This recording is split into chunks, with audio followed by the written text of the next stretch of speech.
আসসালামু আলাইকুম। Tasty cooking easy way থেকে আপনাদেরকে স্বাগতম। আমি আজকে আপনাদেরকে বানিয়ে দেখাবো কিভাবে পেটিস তৈরি করতে হয়। অনেক মজাদার পেটিস। দেখুন, পেটিস তৈরির জন্য আমি এখানে ময়দা নিয়ে নিচ্ছি।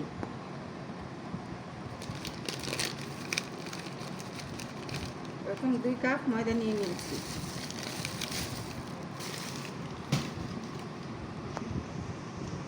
একটি ডিমের কুসুমটা আমি রেখে দিয়েছি, আর সাদা অংশ নিয়েছি।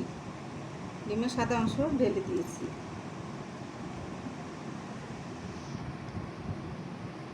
এক চামচ তেল দিয়ে দিয়েছি, সয়াবিন তেল।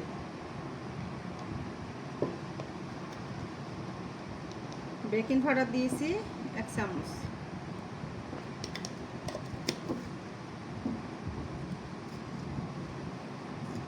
আর 1 চিমটি লবণ। এখন আমি সবগুলি উপকরণ একসাথে মাখাবো।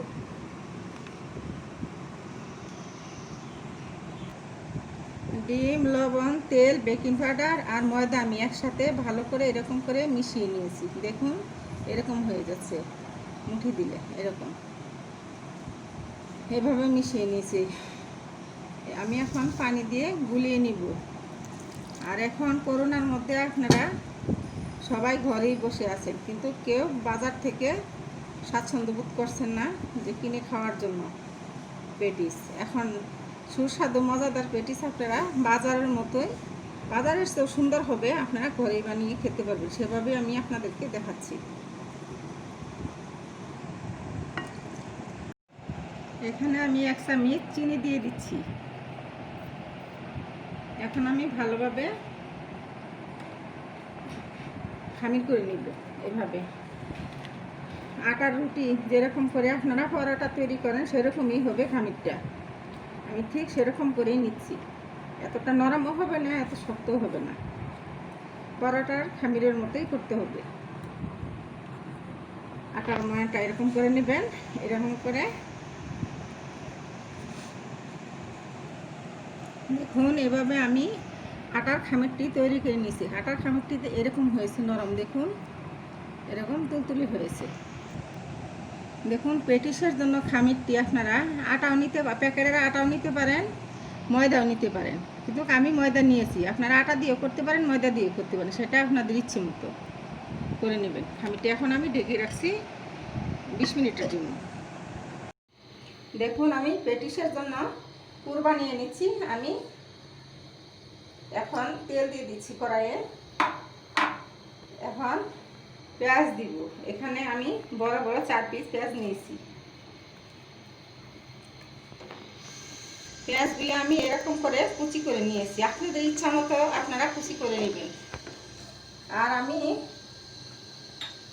গরুর মাংস ছোট ছোট করে কেটে নিয়েছি। আপনারা এরকম ছোট ছোট করে কেটে নিতে পারেন আপনাদের ইচ্ছা মতো। আর আপনারা চাইলে মুরগির মাংস দিয়েও পেটিস বানাতে পারেন, সেটা আপনাদের ইচ্ছা। এভাবে আমি এখন এখানে এভাবে নাড়বো আমি কতক্ষণ। দেখুন, আমি এটা 1 মিনিটের মতো ভেজে নিয়েছি। এখন আমি সামান্য লবণ দিয়ে দিচ্ছি, কারণ সয়া সস দিব আমি এখানে। সয়া সসের মধ্যেও লবণ আছে, এই জন্য অল্প লবণ এড করেছি, 1 চিমটি লবণ। এখন আমি এখানে 1 চামচ রসুন দিয়ে দিচ্ছি। হলুদের গুঁড়ো দিয়ে দিচ্ছি 1/2 চামচ। দেখুন, রসুনটা আমি বেটে দিয়েছি, কারণ সুন্দর জন্য একটা ফ্লেভার আসে। আর এখানে আমি মরিচের গুঁড়া দিয়ে দিচ্ছি 1/2 চামচ। এখানে গরম মশলার গুঁড়ো দিয়ে দিচ্ছি 1/2 চামচ। আর আদা আর ধনিয়া গুঁড়ো দিয়েছি আমি 1/2 চামচ করে। এখন আমি এগুলি 20 মিনিট এভাবে আমি কষিয়ে নিব। দেখুন, এভাবে আমি অল্প একটু পানি দিয়ে দিচ্ছি যেন মশলাটা না পুড়ে যায়।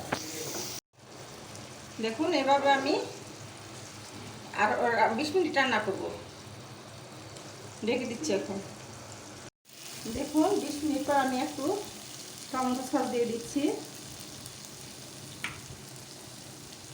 একটু সয়া সস দিয়ে দিচ্ছি 1/2 চামচ, আর মেয়োনিজ দিয়ে দিচ্ছি 1/2 চামচ। এখন আমি একত্রে এইভাবে আরো 5 মিনিট রান্না করব। মিশিয়ে সবগুলো উপকরণের সাথে ভালোভাবে মিশিয়ে দেব। দেখুন এভাবে আমি আরো 5 মিনিট রান্না করে নিয়েছি। রান্না করতে নিয়েছি, দেখুন মোট আমি 25 মিনিট এভাবে রান্না করেছি। এখন আমার পেটিসের কুচি হয়ে গিয়েছে। এখন আমি উঠিয়ে নেব। দেখুন 20 মিনিট পর আটার গোটা এমন হয়ে গিয়েছে। দেখুন কতটা সফট হয়ে গেছে। এখন আমি এটি নিয়ে নিব। এখানে নিয়ে হাত দিয়ে আরও কিছুক্ষণ ডলে নিব।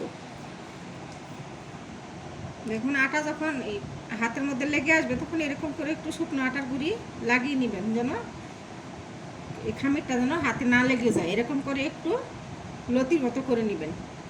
নিয়ে আমি এখন ছোট ছোট করে কেটে নিব। দেখুন সবকটি আমি কেটে নিয়েছি। এখন আমি এইভাবে সবগুলি রেখে দিব। এখানে এক এক করে আমি রুটি তৈরি করব। দেখুন কেটে রাখা আটা টুকরো এক পিস নিয়েছি। আমি এখন রুটি বেলে নিব পাতলা করে। দেখুন বেলুনের মধ্যে আমি তেল ব্রাশ করে নিয়েছি, যেন রুটিটা না লেগে যায় বেলুনের মধ্যে। এখন এইভাবে আমি রুটিটা কিছু পাতলা করে একটু বেলবো। দেখুন এভাবে আমি পাতলা করে 4টি রুটি বেলে নিয়েছি। এখন আর আমি ডালটা বাজার থেকে কিনে এনে এরকম করে বেটে নিয়েছি। বেটে সয়াবিন তেল দিয়ে আমি এরকম নরম করে নিয়েছি। যখন বাটবেন আপনারা অল্প অল্প সয়াবিন তেল দিয়ে বাটবেন, কারণ নাহলে এটা শুকনো থাকে, আর পানি দিলে এটা ভালো হবে না। তেল দিয়ে বাটতে হবে আপনাদের। এখন আমি এটার মধ্যে ডালটা দিয়ে দিচ্ছি। দেখুন এভাবে ডালটা লাগিয়ে নিব। দেখুন এভাবে আমি পুরো রুটিতে ডালটা লাগিয়ে নিয়েছি। এভাবে দেখুন আমি এখন এখানে ময়দা ছিটিয়ে দিচ্ছি এটার উপরে। এভাবে ময়দা ছিটিয়ে দিচ্ছি। এখন আমি এটার উপরে আরেকটি রুটি দিব। এভাবে আবার পুনরায় আমি সেই ডালটা দিয়ে আবার লাগিয়ে নিব। এভাবে পরপর 4টি রুটিতে আমি দিব। এভাবে ডালটা লাগিয়ে নিব।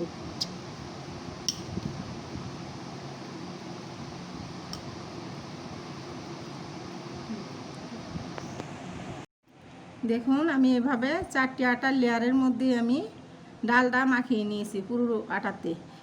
ডালটা মাখিয়ে নিয়ে রুটির মধ্যে তখন আমি ময়দা দিয়ে দিয়েছি। এখন আমি এটিকে আমি এরকম করে ভাঁজ করব।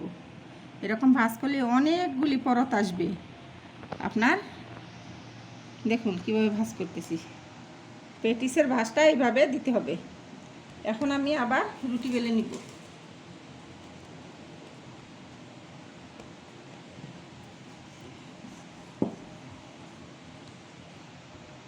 দেখুন এটিকে আমি এইভাবে রুটি বেলে নিচ্ছি পেটিসের জন্য। দেখুন রুটিটি আমি এভাবে বেলে নিয়েছি। এখন আমি কেটে পুর ভরব।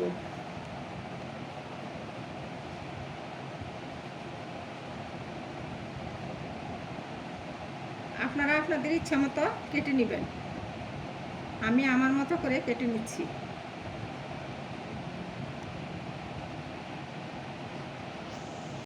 দেখুন এভাবে আমি 4 পাশ সমান করে নিয়েছি, যেন প্রত্যেকটা ভাঁজ খুলে যায়।